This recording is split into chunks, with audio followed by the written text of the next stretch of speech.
Seja muito bem-vindo ao momento Conecte-se com o Senhor, o nosso devocional diário de leitura da palavra e de meditação sobre o reino de Deus. Olha aí, chegamos ao final da carta aos Hebreus, é o capítulo 13, vamos juntos? Continuem a amar uns aos outros como irmãos. Não se esqueçam de demonstrar hospitalidade, porque alguns, sem o saber, hospedaram anjos. Lembrem-se dos que estão na prisão, como se vocês mesmos estivessem presos. Lembrem-se dos que são maltratados, como se sofressem os maus tratos em seu próprio corpo. Honrem o casamento e mantenham pura a união conjugal, pois Deus certamente julgará os impuros e os adúlteros. Não amem o dinheiro, estejam satisfeitos com o que têm, porque Deus disse: não o deixarei, jamais o abandonarei. Por isso, podemos dizer com toda a confiança: o Senhor é meu ajudador, portanto não temerei. O que me podem fazer os simples mortais?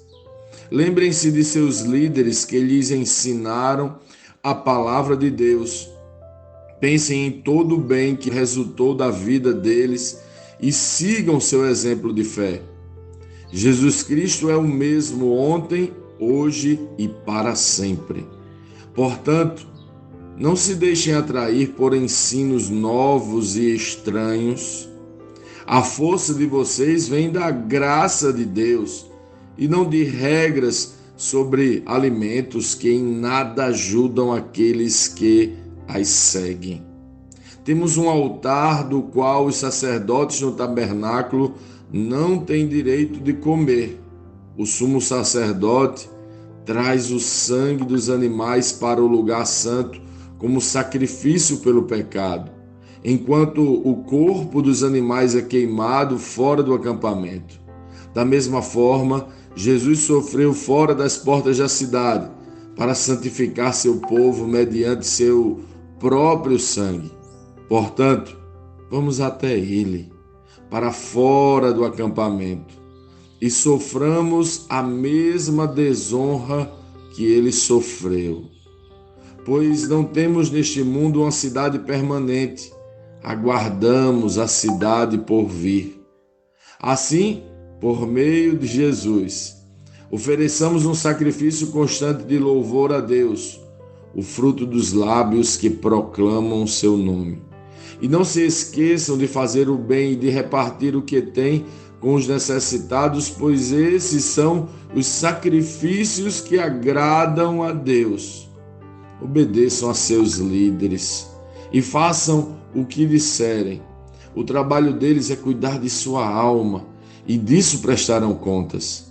Deem-lhes motivo para trabalhar com alegria e não com tristeza, pois isso certamente não beneficiaria vocês.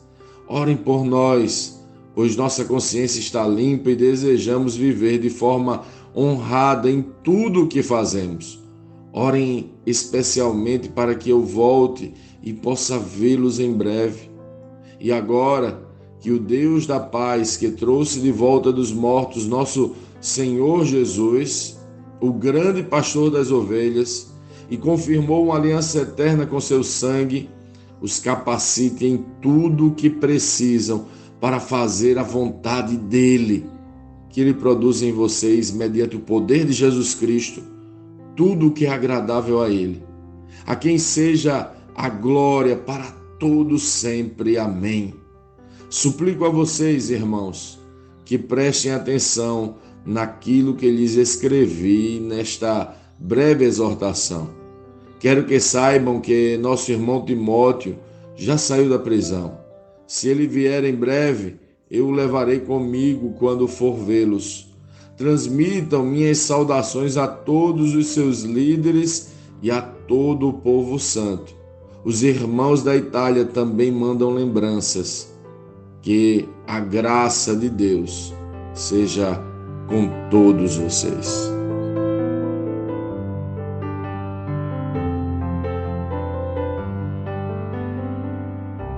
Lendo este capítulo de hoje, nós precisamos responder: como Cristo lê esse texto?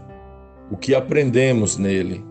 E que aplicações práticas esse texto deve trazer para as nossas vidas? O escritor aos Hebreus vai concluir seu extraordinário trabalho e o chama de breve exortação. Fico pensando o quanto de tesouro ainda tinha nesta fonte e em como gostaria de ouvi-lo, de conversar pessoalmente com ele. O meu consolo é que o Espírito que estava sobre ele permanece sobre nós agora.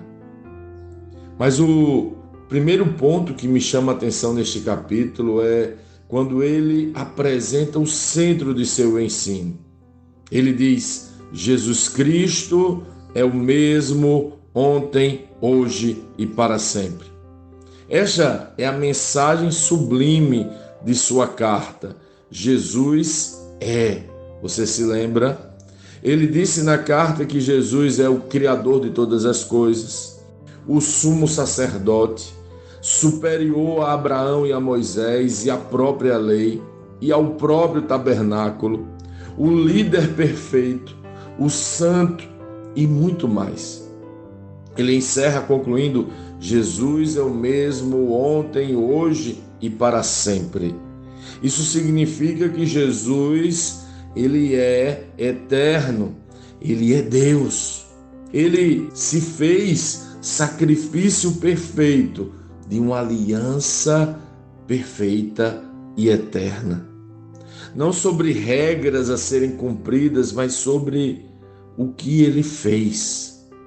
É sobre a manifestação eterna de sua graça, imensa graça, transbordante graça. Este é o evangelho que precisa modelar todos os nossos pensamentos, ideias, ações. Após esta declaração, o escritor diz algo que deve nos preocupar. Portanto, não se deixem atrair por ensinos novos e estranhos. A força de vocês vem da graça de Deus e não de regras sobre alimentos que em nada ajudam aqueles que as seguem. Será que não nos deixamos atrair ao longo destes séculos pelos ensinos novos e estranhos que o escritor aos Hebreus está nos alertando? Será que parte da Igreja de Cristo de hoje não se afastou da graça e começou a viver algum tipo de conjunto de regras que não ajudam em nada? Precisamos voltar a entender: nossa força vem da graça de Deus e não de nós mesmos ou daquilo que podemos fazer. E depois de entendermos isso, sim, nossas vidas vão ganhando uma nova direção. Vamos aos poucos sendo ministrados pela graça e ao mesmo tempo nos tornando ministros da graça. E entendemos o grande propósito pelo qual Ele nos salvou, pelo qual a graça nos alcançou. Os que foram alcançados pela graça amam uns aos outros. Os que foram alcançados pela graça são hospitaleiros. Os que foram alcançados pela graça se lembram dos que estão em prisão como se também estivessem presos. Os que foram alcançados pela graça sofrem com os que sofrem como se estivessem também sendo agredidos. Os que foram alcançados pela graça honram seus casamentos, pois sabem que Deus odeia o divórcio e o adultério. Os que foram alcançados pela graça não amam dinheiro e encontram satisfação com o que têm. Quanto isso é importante. Perceba que tudo isso são os efeitos da graça e não os meios para alcançar a graça, pois graça já recebemos, e se precisássemos fazer algo para receber a graça, já não seria mais graça. Os que foram alcançados pela graça se lembram de seus líderes, são submissos a eles, sendo motivo de alegria e não de tristeza. Os que foram alcançados pela graça não se esquecem de fazer o bem e de repartir, porque sabem que esses são os sacrifícios que agradam a Deus. Os que foram alcançados pela graça são capacitados por Deus para viverem a vontade dele. Sim, o escritor termina orando pelos leitores, que Deus os capacite para viver a vontade dele e que ele produza em vocês tudo o que é agradável a ele, de quem é toda a glória para todo sempre. Os que foram alcançados pela graça fazem essa oração. Quando você já orou por isso? Que tal pedirmos isso juntos ao Espírito Santo? Que tal orarmos assim hoje? Espírito de Deus, cumpre em nós a oração feita pelo escritor aos Hebreus sobre seus leitores. Nos capacite para viver a tua vontade. Produz em nós tudo que é agradável a ti. Nada bom vem de nós mesmos, somos incapazes disto. Por isso, tua é a glória para todo sempre.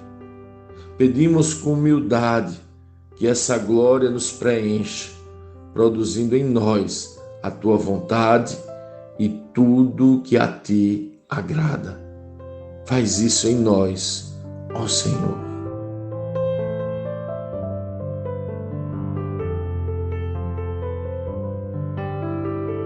Sim, que bom ter você neste devocional e poder compartilhar o Evangelho.